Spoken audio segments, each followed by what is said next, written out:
साथियों, अगर आप बागवानी कर रहे हैं अमरूद की, आपने बाग में लगा रखे हैं, तो पौधों की दूरी का बहुत ध्यान रखें। क्योंकि अगर हर पौधे तक धूप और हवा नहीं पहुंच पाएंगी तो उसमें बीमारी ज्यादा से ज्यादा आएगी। काफी जो है नर्सरी वाले किसानों को मिसगाइड करते हैं कि आप पौधे जो है 8x8 पे लगा ले, 10x10 पे लगा ले। लेकिन अगर आप अमरूद की खेती कर रहे हैं तो कम से कम 15x15 की दूरी हो, ज्यादा से ज्यादा आप 20x20 की दूरी भी ले सकते हैं। क्योंकि कनोपी जो होती है अमरूद की, वो फैलती है, बड़ी होती है, तो आपस में मिल ना जाए, बीच में उनकी धूप ना पहुंच पाए, ऐसा ना करें। आप पौधों की दूरी का ध्यान जरूर रखें। कम से कम 15x15 की दूरी अमरूद के बीच में जरूर लेके चले, ताकि आपके धूप का प्रभाव पूरा उसके अंदर तक जा सके और हवा का संचालन हो सके। किसान साथियों नमस्कार।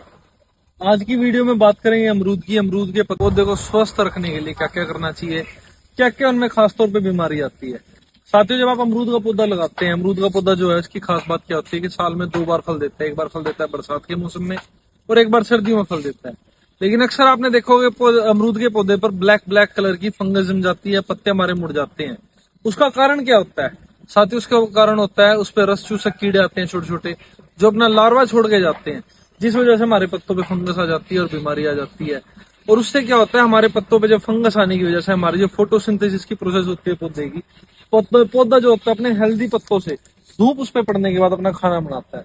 लेकिन जब पत्तों पर जब फंगस आ जाएगी, फंगस आने की वजह से उसकी फोटोसिंथेसिस की जो प्रोसेस होती है वो स्लो हो जाती है, जिस वजह से न्यूट्रिएंट अपटेक नहीं हो पाता है और खाना अपना पौधा सही से नहीं बना पाता है। पौधे की ग्रोथ स्लो हो जाती है और जो फल हमें मिलता है, फल हमें हेल्दी नहीं मिलता, छोटे साइज का मिलता है, उसमें डेफिशिएंसी रह जाती है, फल का आकार ठीक नहीं होता। इस तरह की समस्याओं का सामना करना पड़ता है।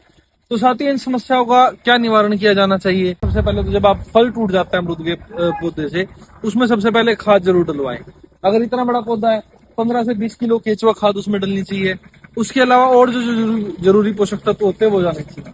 उसके साथ साथ आपको क्या करना चाहिए, नीम ऑयल का स्प्रे आप प्रिकॉशनरी उस पर आप इस्तेमाल कर सकते हैं। यानी कि बीमारी आने से पहले अगर आप उसका इस्तेमाल करते हैं नीम ऑयल का, अगर आपको 10,000 ppm का नीम ऑयल मिलता है 1 ml प्रति लीटर, 5,000 ppm का मिलता है तो 2 ml प्रति लीटर का स्प्रे बनाकर आप पौधे पर स्प्रे कर सकते हैं। अमरूद के पौधे पर अगर आपने घर पर लगाया हुआ है, उससे क्या होगा कि हमारे जो पत्तों पर बीमारी आने वाली है वो नहीं आएगी, फंगस नहीं आएगी, हमारा पौधा बिल्कुल स्वस्थ चलेगा। साथियों, अगर अमरूद की आप फल के पौधे लगाना चाहते हैं तो अमरूद की सबसे बेहतरीन वैरायटी हिसार सफेदे के पौधे हमारे पास सभी पौधे उपलब्ध है, जो कि अच्छे पौधे तैयार हो रहे हैं और कंफर्म वैरायटी के हमारे पास पौधे मिलेंगे। और सबसे बड़ी जो देखभाल हम पौधों की रखते हैं कि अमरूद में सबसे ज्यादा प्रकोप आता है निमाटोड बीमारी का, जो कि जमीन का कैंसर होता है। लेकिन हम अपने बीज से देसी पौधा तैयार करते हैं, जिस वजह से कहीं से भी कैरियर से निमाटोड लग के नहीं आता और हमारे जो भी पौधे मिलेंगे आपको बीमारी से फ्री मिलेंगे, बीमार नहीं दिखेंगे पौधे और ना ही उनको बीमारी आएगी जो कि आपकी जमीन को भी नुकसान पहुंचाए।